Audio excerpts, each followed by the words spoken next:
Ignacio Monzón, muy buenas noches. Muy buenas noches, Bruno.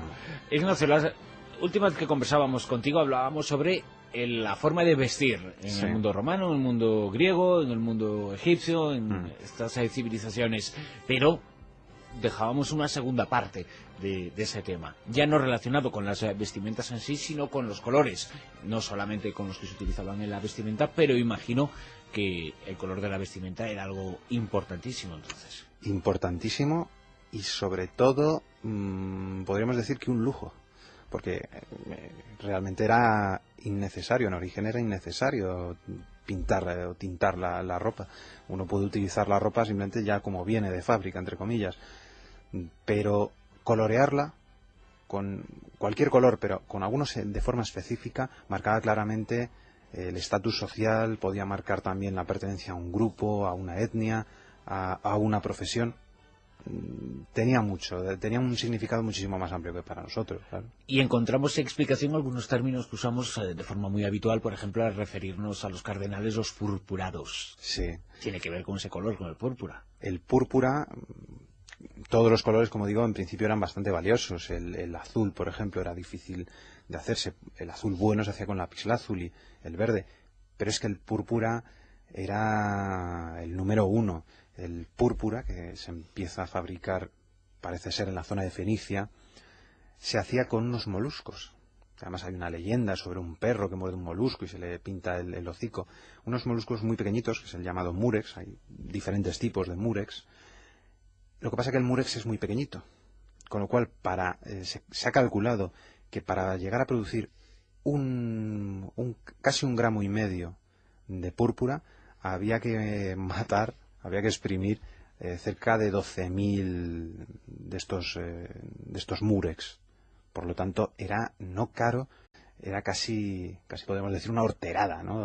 Vestir de púrpura, pero es que era el color de reyes y de príncipes. Los romanos Augusto legisló en contra de los lujos, de la manera de vestir, obligó a la gente a vestirse de una manera y de otra. Más normal. Claro, y por ejemplo a los senadores les concedió el derecho de llevar una franja de púrpura, para dejar claro que ellos tenían un estatus superior.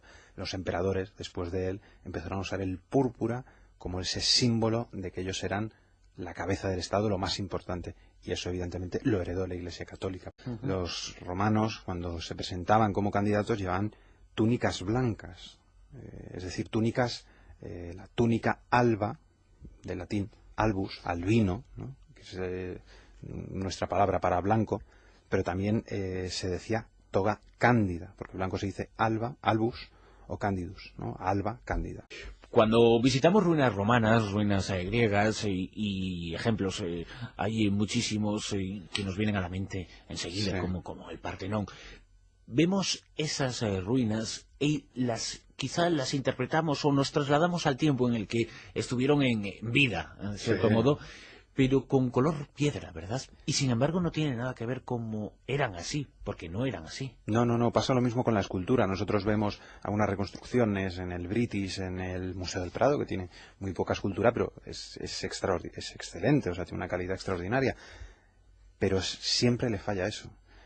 Creo que era en la Cleopatra de Mankiewicz que Julio César de repente dice: no entiendo por qué los ojos de las estatuas no tienen vida. Y tiene una estatua de Cleopatra ante él. Es una estatua que sí, está completa, pero le falta la pintura, porque los ojos se pintaban. Los templos igual, el Partenón estaba completamente pintado con colores muy vivos, muy llamativos. Igual que la escultura además se cubría con una capa de cera, gánesis, que se llamaba, para proteger el color. Con lo cual era muchísimo más llamativo que lo que nosotros podemos ver en una ciudad, por ejemplo, como Washington, que es una ciudad neoclásica, y que precisamente intenta rememorar esa arquitectura antigua. Los templos egipcios, por ejemplo, también se pintaban perfectamente, porque todo eso era orgánico, estaba vivo, entre comillas. Y existía ya, hoy llamamos cosméticos, maquillaje, ¿existía ya esa tendencia a maquillarse? Sí. Seguramente desde la prehistoria ya hay... Bueno, se han encontrado algunos restos, claro, ¿verdad?, con pigmentos naturales, incluso en neandertales. Claro. Pensábamos que eran completamente primitivos y bueno, ya tenían el sentido de la estética, pues eso debió seguir, ¿no? Sí, y sabemos además que, por ejemplo, en la zona de Mesopotamia O en Egipto, los hombres se pintaban los ojos, se pintaban la cara, y eso era un signo varonil, completamente viril. El rey llevaba vestidos tan lujosos y tan coloridos como la mujer, o más incluso, tantas joyas o más, y se pintaba tanto o más. O sea, y de toda esa época data el simbolismo de los colores, ¿no? Sí. Que asociamos a determinadas cosas. El rojo, asociado a Marte, asociado a la guerra, asociado a la pasión. Claro, porque el rojo es un color, es el color de la sangre. Cuando hay guerra, hay algo violento, lo primero que suele pasar con armas como las suyas, de filo o incluso contundentes, pues lo que se produce es una pérdida de sangre. El azul, por ejemplo, vinculado al hombre, a los niños se les suele vestir de azul. ¿Por qué? Porque el hombre se consideraba que era como el cielo, es decir, lo que fertiliza la tierra, que es la mujer.